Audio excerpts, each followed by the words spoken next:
बातमीपत्रामध्ये आपले सर्वांचे स्वागत आहे।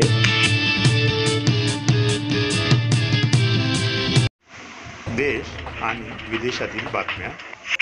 कांदा निर्याती बंदीबाबत राजकारण, बंदी असूनही संयुक्त अमिरात बरोबर व्यापार। छत्तीसगड मद्य घोटाळ्याच्या आरोपीला सर्वोच्च न्यायालयाने मुक्त केले, ईडीला फटकारले। चंद्रपूर येथे झालेल्या भाजप उमेदवाराच्या प्रचार सभेत पंतप्रधान नरेंद्र मोदी यांनी काँग्रेसवर केला हल्लाबोल। काँग्रेसकडून निवडणूक जाहीरनामा प्रसिद्ध करण्यात आला आहे, त्यामध्ये एकूण 5 मुद्द्यावर भर देण्यात आलेला आहे।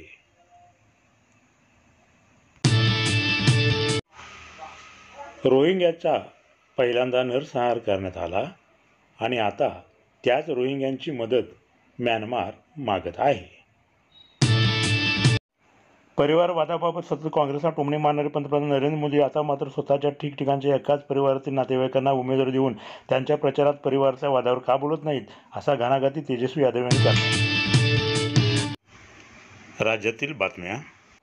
चंद्रपूर येथे झालेल्या पंतप्रधान नरेंद्र मोदी यांच्या सभेला मोठ्या संख्येने लोक उपस्थित होते, असे सांगून भाजप यावेळी विजयाची हॅट्रिक करेल असा विश्वास फडणवीस यांनी व्यक्त केलेला आहे। चंद्रपूर येथे झालेल्या पंतप्रधान नरेंद्र मोदी यांच्या सभेला मोठ्या प्रमाणात गर्दी झाली होती। मोदींनी काँग्रेसवर हल्लाबोल आपल्या भाषणात केला। मुख्यमंत्री एकनाथ शिंदे यांनी गुढीपाडव्याच्या निमित्ताने महाराष्ट्रातील जनतेला हार्दिक शुभेच्छा दिल्या।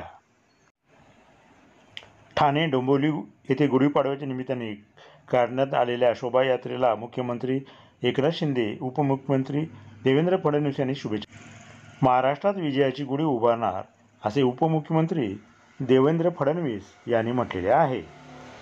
सत्तेचा गैरवापर करून मोदी विरोधकांच्यावर कारवाई करण्यास भाग पाडतात, विरोध बोलणाऱ्यांना जेलमध्ये टाकतात। मोदी हे भाकड पक्षाचे नेते आहेत, भाजप नाही तर भ्रष्टाचारी जनता पार्टी असे मी नाव ठेवले आहे, असे घणाघात उद्धव ठाकरे यांनी केला। अमावस्या आणि पौर्णिमाचे औचित्य साधून चंदगड शहरातील काही भागामध्ये करणी आणि भानामतीचे प्रकार 3 तिट्यावर पाहायला मिळत आहेत। अंधश्रद्धेला ही खतपाणी आहे। सावंतवाडी बस स्थानकावर प्रवाशांची होत आहेत मोठी कुचंबणा। ऐन उन्हाळ्यात छताखाली तीव्र उकाड्याने प्रवासी हैराण, स्वच्छतेचा अभाव, कॅन्टीन बंद, पाण्याचा व्यत्यय, महामार्गासाठी होणारी झाडांची कत्तल, यामुळे पर्यावरणाला होते मोठ्या प्रमाणात त्रास।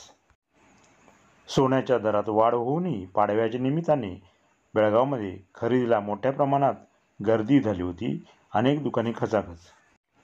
राज्य उत्पादन शुल्कच्या भरारी पथकाने तुर्केवाडी जवळ एका वाहनाची झडती घेऊन सुमारे 1,70,000 रुपये किमतीची गोवा दारू जप्त। महाराष्ट्र एकीकरण समितीचे उमेदवार महादेव पाटील यांचा नेताजी युवक मंडळाच्या वतीने नुकताच सत्कार करण्यात आला। ओरोस येथील घरफोडी प्रकरणी स्थानिक अन्वेषण विभाग पथकाने सांगली येथून एका संशयिताला पकडून ताब्यात घेतले। अभूतपूर्व आनंदाने ऐतिहासिक पौराणिक महत्त्व जपत चंदगड शहरामध्ये शिमगोत्सव पारंपरिक पद्धतीने संपन्न झाला।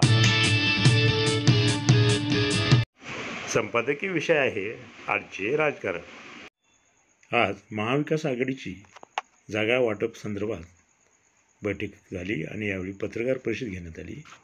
यावेळी शरदराव पवार, उद्धव ठाकरे, पृथ्वीराज चव्हाण, नाना पटोले आणि इतर सर्व घटक पक्षाचे नेते मंडळी, कार्यकर्ते उपस्थित होते।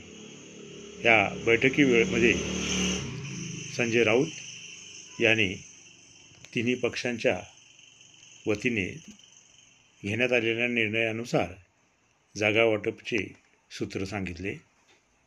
शिवसेना 21, काँग्रेस 17 आणि राष्ट्रवादी शरदराव पवार यांना 10 अशा एकूण 48 जागांच्या संदर्भात जागा वाटप करण्यात आली। इतर जे सर्व सहकारी घटक पक्ष आहेत त्यांनी आपल्याला उमेदवारी मिळावी यासाठी आग्रह केलेला नाही असे सांगण्यात आले। केवळ भाजप याला सत्तेवर पायउतारा करण्यास भाग पाडणे हाच एकमेव उद्देश डोळ्यासमोर ठेवून हे सर्व घटक पक्ष ह्या महाविकास आघाडीला सहकार्य करणार आहेत। त्यामुळे आता जागा वाटप संदर्भात महाविकास आघाडीचा निर्णय जाहीर झाल्यानंतर आता उद्यापासून प्रचाराची सुरुवात संपूर्ण महाराष्ट्रभर होईल। यावेळी महाराष्ट्रातील राजकारण आता भाजप विरोध महाविकास आघाडी विरुद्ध महायुती अशीही राज्यामध्ये लढत होणार आहे। या लढतीमुळे रंगत आलेले आहे। असे होते आजचे बातमी।